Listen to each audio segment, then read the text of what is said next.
बिस्मिल्लाहिर्रहमानिर्रहीम। अस्सलाम वालेकुम दोस्तों, आज 19 सितंबर 2023 ट्यूसडे है और इस वीडियो में हम एनालिसिस करेंगे फॉरेक्स मार्केट के तमाम इंपॉर्टेंट स्पेयर्स का मार्केट ट्रेंड जानने की कोशिश करेंगे इंट्राडे, शॉर्ट, मीडियम और लॉन्ग टर्म के हवाले से। इसके अलावा बेस्ट एंट्री और एग्जिट प्राइस लेवल्स कौन से हो सकते हैं वो भी हम डिस्कस करेंगे। ये वीडियो हम एजुकेशनल पर्पस के लिए बना रहे हैं और हमारा व्हाट्सएप ग्रुप भी है जिसका लिंक डिस्क्रिप्शन में मौजूद है, आप हमारा व्हाट्सएप ग्रुप ज्वाइन कर सकते हैं।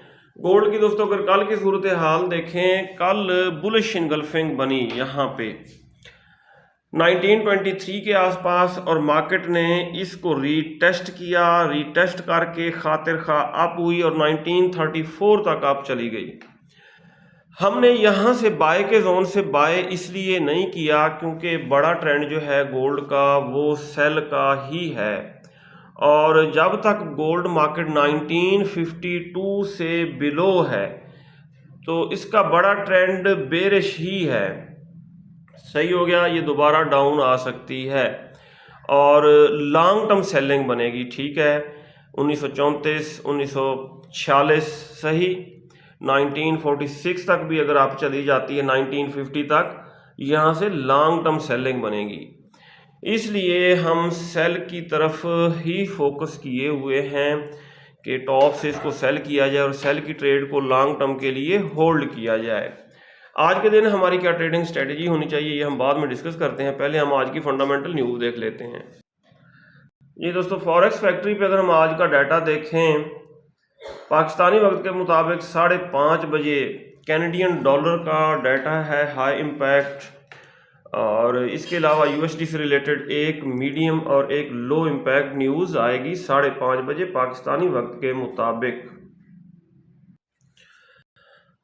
अगर हम ट्रेडिंग व्यू पे देखें तो यहाँ पे ट्रेडिंग व्यू पे बता रहे हैं कि गोल्ड हिट्स 2 वीक हाई लगाया गोल्ड ने। उसकी रीज़न डॉलर ईजेस, डॉलर डाउन आया और एफओएमसी की मीटिंग भी है कल। हो सकता है गोल्ड इसलिए अप हो रहा है कि एफओएमसी मीटिंग में इसको क्रैश करें।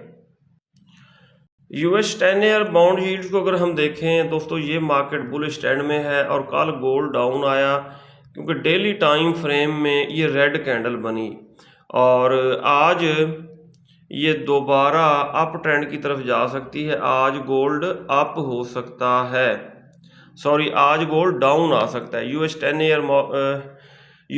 ईयर मार्केट अप हो सकती है और गोल्ड डाउन आ सकता है। जी दोस्तों, अगर हम DXY को देखें, डेली टाइम फ्रेम में देखते हैं, DXY दोस्तों करेक्शन करने के लिए आया डाउन और इसी वजह से गोल्ड मार्केट अप हुई और ये जो है दोबारा इस बाय के जोन को रीटेस्ट करके दोबारा अप होगा, बुलिश ट्रेंड की तरफ जाएगा, तभी गोल्ड मार्केट डाउन आएगी। गोल्ड चार्ट हम ओपन करते हैं। सबसे पहले हम डेली टाइम फ्रेम को देखेंगे। यहाँ पे हम ऊपर लगाएंगे रेजिस्टेंस, ये सेंटर में हमने लगाया पिवट पॉइंट, नीचे हम सपोर्ट लगाएंगे। विक को भी कंसीडर करना है, ये हमने सपोर्ट लगाई, पिवट भी लग गया है और ऊपर इस रेजिस्टेंस का कलर ब्लू कर लेते हैं, डन कर दिया। अब हम देखेंगे 15 मिनट टाइम फ्रेम में। ये हैं दोस्तों गोल्ड के आज के लेवल्स।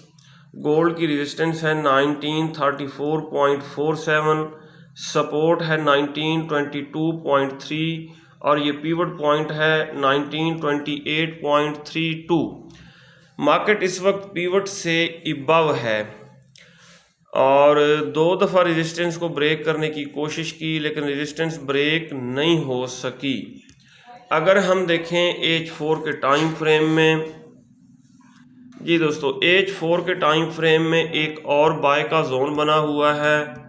इसके ऊपर हम ये ड्रा करेंगे रेक्टेंगल, जहां पे 2 जोन्स की ओवरलैपिंग हो रही है। ये HLZ है, हाई लिक्विडेशन बाय का जोन है और ये 1925 से लेके 1923 तक है, यानी कि 1923 से लेके 1925 तक ये HLZ है, हाई लिक्विडेशन बाय का जोन है गोल्ड मार्केट अगर आती है डाउन, यहाँ से दोबारा थोड़ी बहुत अप हो सकती है और आना इसने डाउन ही है।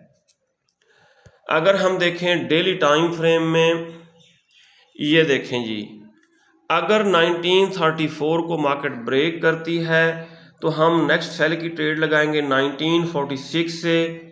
1946 ब्रेक हुआ तो 1952, जब तक मार्केट 1952 से बिलो है तो ये बेरिश ट्रेंड में है, डाउन ही आएगी और लॉन्ग टर्म सेलिंग बनेगी।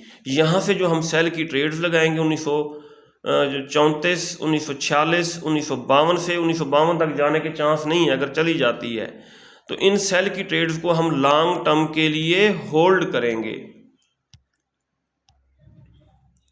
और अगर गोल्ड मार्केट कर देती है ब्रेक, ये देखें प्रीवियस इसका जो हाई है 1952.3, तो फिर इसको रीटेस्ट करके फर्दर अप जा सकती है 1960 की तरफ, 1960 1980 की तरफ जा सकती है। बहरहाल ज़्यादा चांसेस यही हैं कि ये मार्केट आएगी डाउन। कहाँ से डाउन आएगी? एक तो सेल की ट्रेड हम लगाएंगे 1934 के आसपास, दूसरी सेल की ट्रेड लगाएंगे 1946 के आसपास, तीसरी सेल की ट्रेड अगर जाती है मार्केट, चांस नहीं है, 1952 के आसपास, और इन सेल की ट्रेड्स को लॉन्ग टर्म के लिए होल्ड करेंगे। ये है दोस्तों गोल्ड के ऊपर हमारी ट्रेडिंग स्ट्रेटेजी। अगर हम फिबोनाची लगा के देखें, रीसेंट हाई और रीसेंट लो हम देखेंगे, यहाँ पे टैप किया नीचे, ये है फिबोनाची रिट्रेसमेंट, ये है हाई 1987 और ये है लो।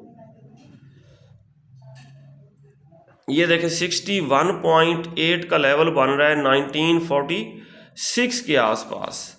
इसलिए हम सेल की ट्रेड्स 1946 के आसपास लगाएंगे। गोल्ड मार्केट आज अगर रेजिस्टेंस को ब्रेक करती है तो 1946 से डाउन आएगी यहाँ से, और हम सेल की ट्रेड को फिर लॉन्ग टर्म के लिए 1800 1700 तक होल्ड कर सकते हैं।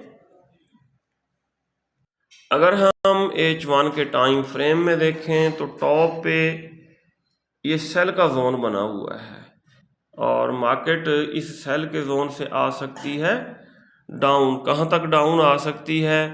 फर्स्ट इसका टारगेट होगा 1928, सेकंड 1925, 1923, यहाँ तक डाउन आ सकती है। यहाँ से फिर दोबारा अप हो सकती है 1928 और 30 की तरफ, और दोबारा डाउन आने के चांसेस रहेंगे। लेकिन अगर 1934 को ब्रेक करती है मार्केट तो इसको रिटेस्ट करके 1946 की तरफ जा सकती है। इसलिए हम अगर मार्केट जाती है 1945-46 की तरफ तो यहाँ से लॉन्ग टर्म सेल की ट्रेड्स ओपन करेंगे और उनको होल्ड करेंगे। जी दोस्तों, क्रूड ऑयल को अगर हम देखें तो ये बाय का जोन बुलिश इनगल्फिंग बनी थी और मार्केट ने इस बाय के जोन को रीटेस्ट किया और यहाँ से अप हुई। दूसरी बार इसने रीटेस्ट किया, ये देखें यहाँ से, और फिर अप हुई है। इस वक्त करंट प्राइस 90.78 है। अगर हम इसकी प्रीवियस हिस्ट्री को देखें तो लास्ट टाइम 1922.6 ये रेजिस्टेंस साबित हुई थी। यहाँ से माइक्रो लॉट के साथ अगर हम सेल करेंगे, इसको ब्रेक किया तो फिर ये दोस्तों डाउन आ सकती है 92 के बाद, ये आ सकती है 97 से। एक सेल की ट्रेड 92.6 से लगाएंगे, दूसरी सेल की ट्रेड 97.17 पे लगाएंगे और इन सेल की ट्रेड्स को लॉन्ग टर्म के लिए होल्ड करेंगे। नेचुरल गैस को अगर हम देखें, नेचुरल गैस 3 के आसपास जाने के बाद डाउन आई और इसको टॉप से सेल किया जा सकता है। ठीक है, करंट प्राइस 2.99 है, टॉप से हम इसको सेल कर सकते हैं। अगर हम सिल्वर को देखें तो सिल्वर मार्केट इस सेल के जोन से आज डाउन आ सकती है। 200 मूविंग एवरेज को भी तकरीबन इसने टच कर लिया है, तो ये आ सकती है down silver market. Euro USD के ऊपर सेल का जोन जो हमने ड्रा किया हुआ था 1.07, ये मार्केट इसके करीब जाने के बाद थोड़ा डाउन आई है, दोबारा अप होती है 1.07, यहाँ से भी सेल किया जाए, 1.076 यहाँ से भी सेल किया जाए। पाउंड मार्केट खातिर खा अप नहीं हुई, और अगर हम इसको डेली टाइम फ्रेम में देखें, हाँ जी यहाँ से अप हो सकती है ये मार्केट, और ऊपर ये सेल का जोन बना हुआ है डेली टाइम फ्रेम में। एक सेल की ट्रेड लगाएंगे जब ये 200 मूविंग एवरेज से टकराएगी, दूसरी सेल की ट्रेड लगाएंगे 1.2467 के आसपास। बहरहाल ये अप ज़रूर होगी, मार्केट ओवर सोल्ड हो चुकी है, और अगर इस ट्रेंड लाइन को टच करती है तो यहाँ से भी हम सेल कर सकते हैं। जी दोस्तों, NAS 100 मार्केट को अगर हम देखें तो ये बाय का जोन है, इस बाय के जोन को रीटेस्ट करके यहाँ से अप हो सकती है, यहाँ से बाइंग की जा सकती है। अगर हम H1 के हाँ जी पहले ये आएगी डाउन, और H4 का टाइम फ्रेम हम करते हैं ओपन, इसको यहाँ से अप होना चाहिए, डेली टाइम फ्रेम के मुताबिक भी इसको इस जोन से अप होना चाहिए। US 30 मार्केट ने हमारे बाय के जोन की रेस्पेक्ट की, यहाँ तक अप हुई, फिर रेड कैंडल बनी, अब रीटेस्ट करके दोबारा अप हो सकती है। Very good. BTC के ऊपर हमने ये बाय का जोन ड्रा किया था, और मार्केट हमारे इस बाय के जोन से खातिर खा अप हुई है, और दोबारा अगर इस जोन को रीटेस्ट करती है तो यहाँ से हम बाय कर सकते हैं। ये था दोस्तों आज का एनालिसिस। अपना बहुत सारा ख्याल रखिएगा, हमें दुआओं में याद रखिएगा। अल्लाह हाफिज़।